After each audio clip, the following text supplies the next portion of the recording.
What up guys, welcome back to the channel, or if you haven't come across us before, we're Run4Adventure. We are a running related YouTube channel. I'm Lowepro, your host. We tend to make informative but fun, hopefully, shoe reviews, kit reviews. We also make race day videos, and we make the odd occasional short inspirational running film as well. Running's become a massive part of my life, but so is filming with the YouTube channel. And recently, we've been getting lots and lots of questions on the channel about, what cameras do we use? What lenses do we use? How do we shoot this? How do we shoot that? So we thought it'd be a great idea to do a video today and run you through what we carry in our camera bag whenever we're doing a race day video, or we're traveling, or we're doing a kit review. So let's go through a few of the items we carry in our camera bag when we're going out filming.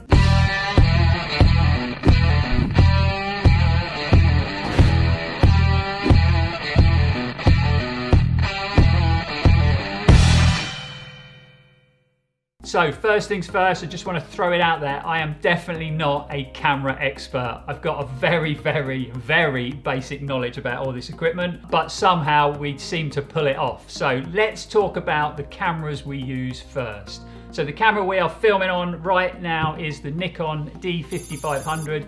It's an entry-level SLR. It's nothing special. It's about 6 or 7 years old. We've had it for a long time. It's more really suited to still photography than videos, but we make do with it. The lens we are currently using is the Yongnuo 50mm prime lens. It's got an f1.8 aperture, so it's got a nice wide aperture, great for filming in low light. Also being a prime lens, it gives you that nice soft blurry background that I really like for when we're shooting B-rolls, and we use it for all our kit reviews. So every kit review you've seen has been shot on this camera and lens. Good thing to know about the lens is you don't need to spend a fortune. The camera didn't cost a lot, and that lens, believe it or not, for a 50mm prime lens cost me the grand total of £46.50 from Amazon. So again, you don't have to throw massive amounts of money to start making videos on YouTube. The other lens we sometimes use, we actually got with the camera, and that is the DxVR from Nikon. It's a 18 to 140mm zoom lens. So again, we use that a lot when we're doing race day videos. If we want to shoot from a long way away, it's got a nice zoom on it so we can get in nice and tight on the objects we're filming. But again, not an expensive lens. Came with the camera, and I think the camera and the lens together are about £550. So, a really good sort of starter pack when it comes to the camera. So as well as the Nikon and the lens we're currently using when we do reviews or videos indoors, we also, and we're using it right now, use the Rode VideoMic Pro. A really good quality microphone for a reasonable price. When we first started the channel, we didn't really know what we were doing, and we had a real rubbish microphone and the audio quality was terrible. So this microphone has made a massive difference. So I definitely recommend it. So obviously when we're running and filming, we don't want to be carrying around a heavy lens and an SLR camera. So we've got a couple of smaller cameras, more action cameras that we use when we're running and filming in races. The first one, and the one I do a majority of my filming on when I'm running, is the GoPro Hero 7 Black Edition. This is a great camera. It does so much in such a small, rugged, waterproof package. So believe it or not, this small camera will shoot on 4K. I tend not to film on 4K. One, it uses up a lot of storage on your memory cards. But two, when you come to editing it in post, it slows the whole process down. It gets very slow. So 1080p we tend to film on 60 frames a second. So when it comes to slowing stuff down, that footage is nice and smooth. But a camera packed full of features. It's got a great time-lapse feature, it's got a hyperlapse feature, and it's got built-in stabilization, which is brilliant. It's like it's on a gimbal. So all that footage you see when I'm running, I'm either just holding it in my hand and filming, or I've got it on an extendable stick. And it's pretty silky smooth, to be fair. You can't really tell the difference between holding it in your hand and putting a camera on a gimbal. So a great feature. Like I said before, super tough. You can throw it in your bag, stick it in your pocket. You know the camera's going to survive and be safe, and it's going to be ready when it comes to filming. Another great feature about the GoPro cameras is they come with loads of accessories, adapters, handles, microphones, batteries, all kinds of stuff. So what we tend to carry for our GoPro when we're filming is we always carry the GoPro, and it's the official GoPro. I would always buy their proper stuff. It tends to, the build quality tends to be better, and it's not going to muck your camera up. So it's an official GoPro dual battery charger. So we can get 2 batteries in there. We can charge them just by plugging in a USB cable into a power pack. So we can charge on the move, or it gives me a spare battery that I can carry in a race. You get about an hour's worth of footage on a battery, but sometimes I film more than that, so it's always good to have a spare battery. A really, really good tool that I use all the time. We've got a handle that is super adjustable. So again, lots of movement, lots of adjustment. It comes with a little tripod in the base that you can unscrew, so you can sit it down and film running back and forwards. So a really adaptable handle. You can have it long, short, funny angles, use it all the time, and it's the handle I tend to use in all the races. If we're filming in windy situations, there's also an option to get an external mic on the camera. It's a bit bulky, it's a bit of a faff, and I think there's probably a better way of doing it, but this is the way you have to do it. So we've got this external sort of housing which slides onto the top of the camera, and then you've got inside that housing, you've got the GoPro official 3.5 external mic jack. Believe it or not, this is about 40 quid. And again, it's a bit of a faff and a bit bulky. I know on the new GoPro Hero Black 8, it's got a much better system when it comes to an external mic. But for us, we have to push this into the housing, and then that clips into the camera. And then we can put on a much better microphone. So we tend to use the Rode mic. It comes with this dead cat wind diffuser, a brilliant microphone. You know, the Rode mics are fantastic. This particular mic is about 45 to 50 pounds, comes with the dead cat, like I said, so really, really good value. And if you can only buy one microphone, I would definitely recommend this. So sometimes we put that on the GoPro just to get a bit of better audio quality. We've also got our long stick, which we sometimes use when we're racing or when we're filming at the beginning of races. So super extendable, goes out really long, and it's also got a little tripod handle so I can stick it on the ground if I want to do some footage when I run past or run to the camera. So that's the GoPro, and that's the sort of accessories we tend to carry in the camera bag. So as well as the Nikon SLR and the GoPro action camera, we also carry the little DJI Osmo Pocket. So super, super small camera, packed full of features. This is a camera that will shoot 4K footage, and it's on a 3-point axis gimbal. Amazing that they can fit all that technology in such a small camera. Really, really versatile. We use this a lot when we're at races, before or after a race. It's the camera that we used when we shot the Pirate film back early in the year. The film about Steve White winning the Arc of Trition. If you haven't seen it, please go and check it out. But most of that, I'd say 80% of that, was shot on this tiny camera. So you literally, one press of the button springs the camera into life, and you can see that gimbal lining up. Packed full of features. It does time lapses, it'll do motion time lapses. It's got a great selfie feature, so if you're vlogging, you literally press the power button 3 times, the camera flips around to face you, and it will track your face, so you don't have to worry about lining yourself up. Wherever you move, it will follow you. So a really versatile camera that we do lots of filming on. I would use it a bit more if it was waterproof and if it was a bit more shockproof. The GoPro's a lot more rugged, so I don't tend to run with this camera, but we use it a lot before and after races, like I said. Comes with a really handy case, a nice safe place to store the camera, so it's really well protected, and you don't have to pay for that. It comes with the camera, which is great. We tend to run it on this little rig whenever we're filming, so this tiny little rig makes the camera a bit more adaptable. So literally clip the camera in, you then slide your mobile phone into the rig and it attaches to the camera, and then you use your mobile phone as the monitor, and you can make all adjustments, adjust the settings, you can move the gimbal, focus in on objects. So really, really good little rig that. You've also got a hot shoe, so if you want to put on an external mic, like we did for the Arc video, or an external light source, which we used all the way through the night sections, a really handy feature to have. What I will say while we're talking about external mics is you need to buy this little tiny adapter for an external mic from DJI.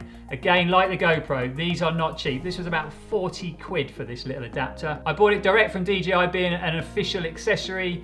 We bought it just before we shot the Pirate video. I put it in the camera, put the mic in, thought there'd be no issues. Unfortunately, when we got back to editing and looking at the footage, we had lost a lot of audio, and it was down to this adapter.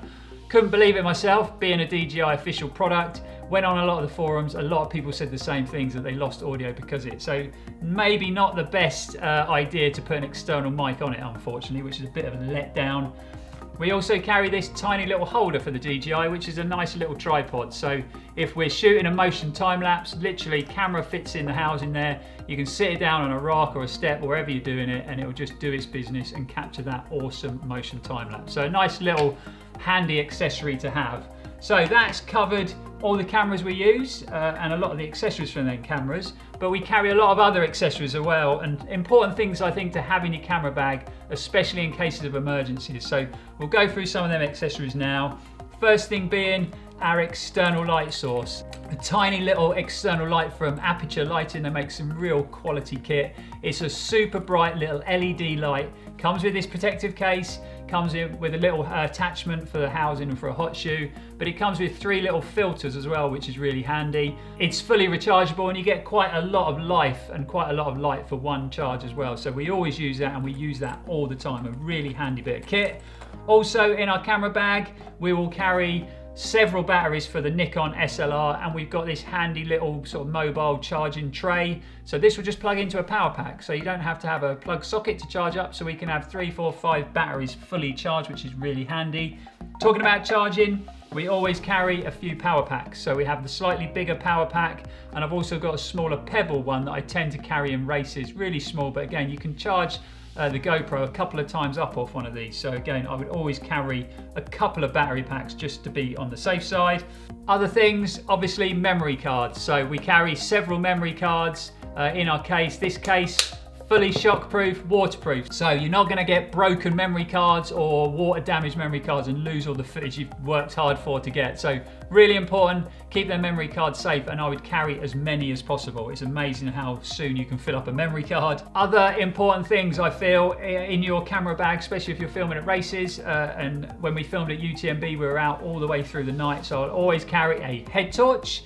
It doesn't have to be super bright, but it's good to use so you can get things out of your bag or see where you're going. But it's also good to use an external light source. So I actually carry a Petzl 200 lumen head torch, but I also carry a super powerful hand torch. So that's, again, 1000 lumens, fully rechargeable, really good if you want to light up an object to film. So I always carry the head torch and the light. Obviously, super important, a lens cloth to keep that lens nice and clean so it doesn't spoil your footage. And a bag with all our leads and connectors in. So the connectors for the GoPro to charge the batteries, DJI, and stuff like that. So all the leads in one bag so I know where they are if I need to get them quickly. Another bit of kit that we take to all the races when we're filming, and we have done since day one, is this Manfrotto Monopod. Super, super adjustable. It extends to a real great height. It's got really sturdy feet. It is bomb-proof. It is definitely built to last. Their kit is second to none. If you need a tripod, monopod, anything like that, you really cannot beat this brand. Yes, they are a bit pricey. I think this retails at about £250, but we picked it up in a Christmas sale for about £130, which was brilliant.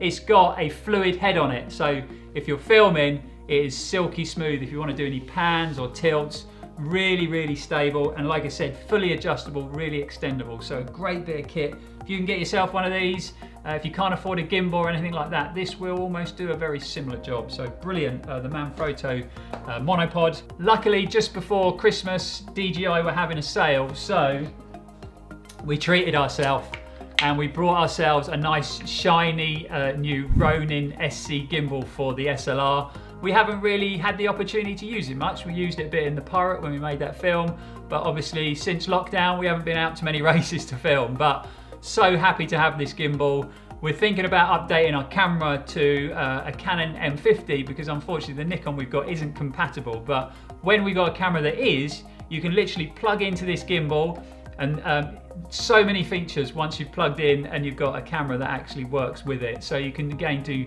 time lapses, motion time lapses, it can do face recognition, so if you're talking to the camera will follow you wherever you go. So lots of amazing features, super lightweight.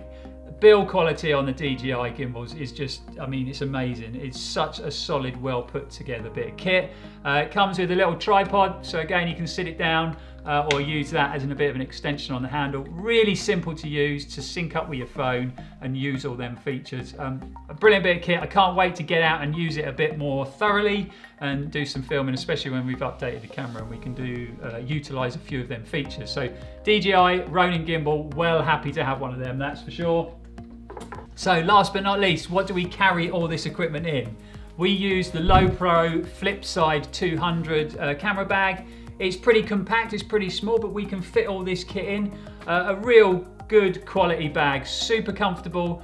I don't want to carry too much kit, especially when we're out filming a race if I'm running around. This is nice and compact, but I can still fit everything in. It's not too heavy when it's full, and it is really, really comfortable. Nice shoulder straps and nice waist strap as well. It's also got, which I think is a brilliant feature, a waterproof cover that just pulls out and covers the bag in its entirety, so it'll keep all that expensive equipment dry. So Lowepro bags, top quality, that's the bag of choice. And just before we go, a few little top tips. I would always carry a little multi-tool in your camera bag. Again, we've got screwdrivers, also Allen key heads on there. We carry a couple of spare batteries for the Rode Video Pro mic. That's got an external power source. And I'd always carry a little crocodile clip, 10 pounds, and a few elastic bands, just things that I've had to sort of bodge things together with while we're filming. So just a few top tips of little things that are really helpful to have in your camera bag. So that is a quick insight into what we're carrying in our camera bag at the moment when we go out and film. What I will say is it's taken us a couple of years to build up this equipment. When we first started, it was super basic. So you don't have to spend thousands and thousands of pounds on equipment. A lot of the mobile phones nowadays have great cameras and you can film on them. What is important is, one, you get out there and get practicing, film everything. You'll get better as you go. I know we definitely did. Number two, have a story to tell. You know, think about what you're going to say, how you're going to film it, how you're going to capture it. That is the most important thing, above having expensive equipment. I know we've gone through everything pretty quick there, and there's lots of information to take in. So what we've done, guys, to make it a bit easier, is in the description we've left a link for everything that we've spoken about in this video. The links that we left are affiliated links. So if there's anything that takes your fancy, if you purchase through them links, then it really helps the channel out. But I really hope you've enjoyed the video. Hope you found it useful. If you're thinking about starting a YouTube channel and doing some filming, I hope it's given you a bit of inspiration. If you did enjoy it, guys, please give us a thumbs up. It really helps with the YouTube algorithms. And subscribe to the channel. We love it when you join the Run4Adventure family. If there's anything that I haven't covered or any questions you've got, please get them in the comments below and we'll try and get back to you. Also, you can follow us on our other social media platforms, whether it be Instagram, Facebook or Strava. We'd love to have you along for the ride. I mentioned at the beginning of the video that we've just got a shiny new website and we've got some Run4Adventure merchandise on offer. If you haven't checked it out, please do. If you like what you see and you make a purchase, it means everything to us and it really helps the channel out when it comes to keeping the lights on and keeping the cameras rolling. But as always, guys, thanks for watching, and in these difficult times, stay at home, keep your distance, stay safe and keep on running.